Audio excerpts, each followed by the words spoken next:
Regresamos a Camino a los Pinos, gracias por seguir con nosotros. Vamos a ver en perspectiva histórica los hechos más relevantes que han sucedido en nuestro país en el tema de seguridad o de violencia que tiene alguna vinculación con el tema electoral. Vamos a esta cápsula y seguimos adelante en Camino a los Pinos.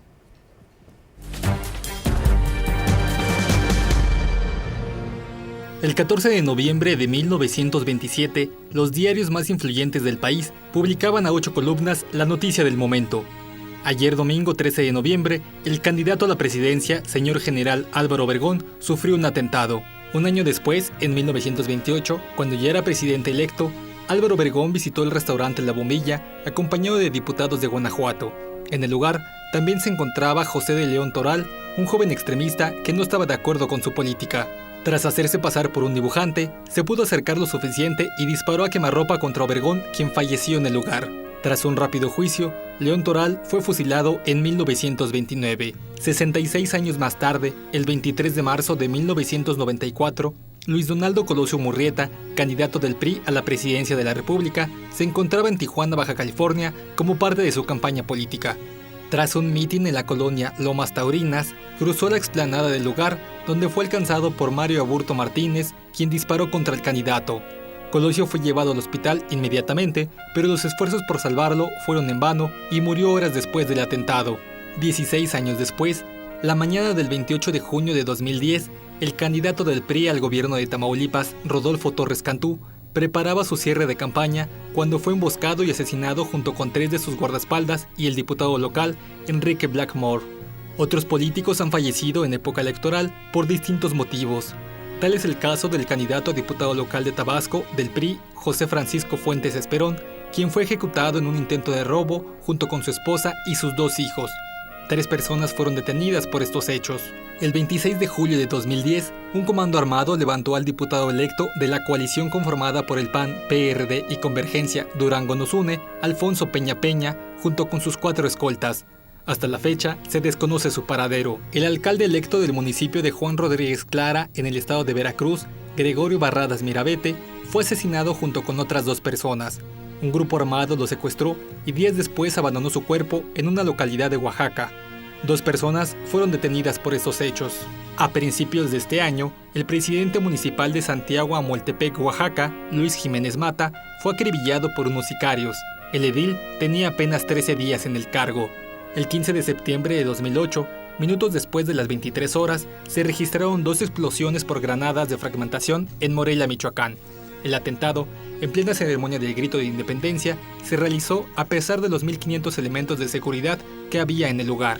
La primera explosión se registró en la Plaza Melchor Ocampo, casi enfrente del Palacio de Gobierno, donde se encontraba el gobernador Leonel Godoy, y la otra en el cruce de la avenida Francisco I. Madero y la calle Andrés Quintana Roo. La confusión por las detonaciones dio paso al terror cuando la gente se percató de la magnitud del ataque.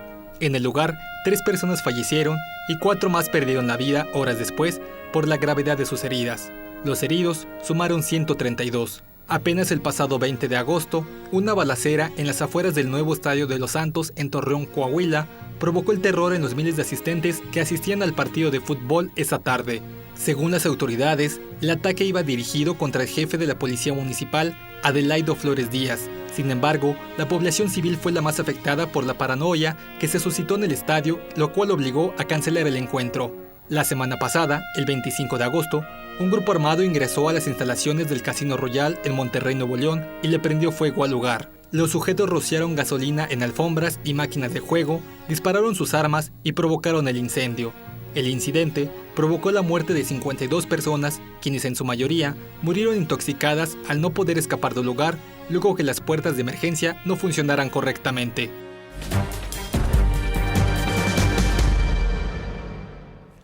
Pues esos son parte de los temas que a lo largo de la historia han venido afectando a nuestro país, pero que eran muy eventuales. Y hoy vemos con sorpresa que estos hechos han sido más frecuentes, han sido más amplios en términos de ocurrencia en regiones del país y que están vinculados cada vez más claramente con un acto que ya no es de sospecha política y de interés de grupos, sino de actos definida y confirmadamente hechos en términos del crimen organizado. ¿No es así, Julián? Sí, sin duda. Comentábamos al principio de la charla el asunto de Tamaulipas, ¿no? Donde un candidato a días de la elección fue asesinado obviamente por grupos criminales. Ahí están los videos inclusive.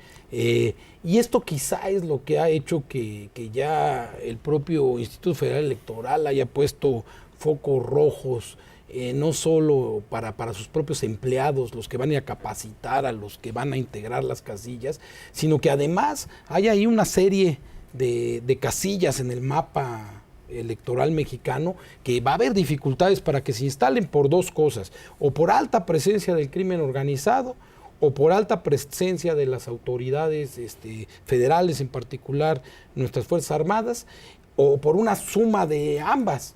Entonces, bueno, yo creo que ahí ese tema sí va a ser también un tema, ahora sí, un daño colateral de este fenómeno de crimen organizado escalando la violencia, ¿no? Porque además, Julián, no podemos ignorar que lo que pasó hace apenas unos meses, unas cuantas semanas, del secuestro de los encuestadores en Michoacán, pues habría también que pensar, como ya lo decíamos, qué tanto de verdad se confirma si es una acción del crimen organizado o de grupos políticos locales, de cacicados locales, que quieren simular un hecho del crimen organizado para ahuyentar al voto el día de la jornada electoral, el próximo año, en la jornada presidencial. El problema es que sí, el temor, el terror inclusive, puede estar presente en la jornada presidencial sin mucho problema. Acabamos de ver cómo en Nuevo León pues sucedió una tragedia en cuestión de minutos y sin necesidad de armamentos sofisticados. No, lo que dices es muy grave y muy importante, porque en efecto puede haber también grupos ahí espontáneos que tienen otra agenda, que serían criminales también, pero que tienen otra agenda o que la mezclan, que pueden decidir que no haya elecciones en algún municipio y ya saben cuál es la receta.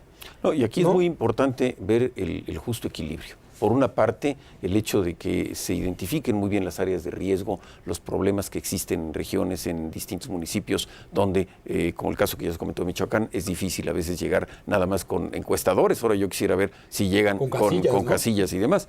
Pero el tema también es el hecho de que si las elecciones están sobrevigiladas, yo creo que es conveniente que se definan los límites, las estructuras, las características de esta vigilancia para que, primero, tengamos seguridad para el votante y sus candidatos y partidos, ¿no?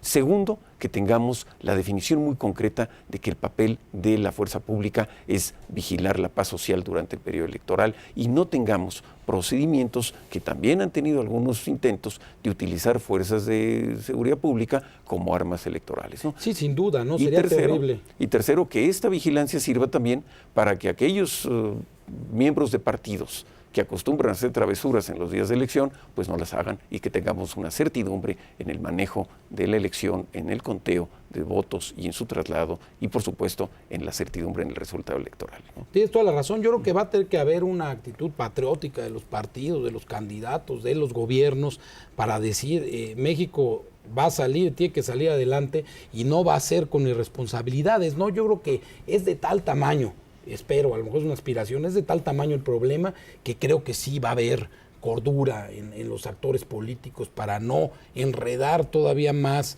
el problema del crimen, que asociado a la política sí puede ser terrible, todavía peor de lo que estamos viviendo. Julián, vamos a un corte, estamos en Camino a los Pinos. Les recuerdo que sus opiniones, sus sugerencias son importantes. Mándenos a nuestra cuenta de Twitter o al Facebook, están en su pantalla, lo que usted opina sobre este tema, que sin lugar a dudas será de la mayor trascendencia en la próxima elección presidencial. Regresamos después de este corte.